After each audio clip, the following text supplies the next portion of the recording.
5वां नुक्ता ये कहता है, upon the signing of this MOU Iran will make arrangement using its best effort for the safe passage of commercial vessels with no charge for 60 days only from the Persian Gulf to the Sea of Oman and vice versa.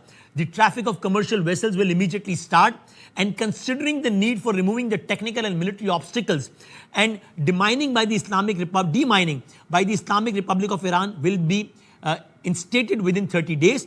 Iran will conduct dialogue with Oman to define the future administration and maritime services in the Strait of Hormuz in discussion with other Persian Gulf littoral states in line with the applicable international law and sovereign rights of coastal states of Hormuz. यानी कि ये कह रहा है कि Iran फौरी तौर पर हुर्मुज को खोलेगा, बगैर किसी टोल के खोलेगा, बगैर किसी चार्ज के खोलेगा, 60 दिनों तक ये अरेंजमेंट होगा।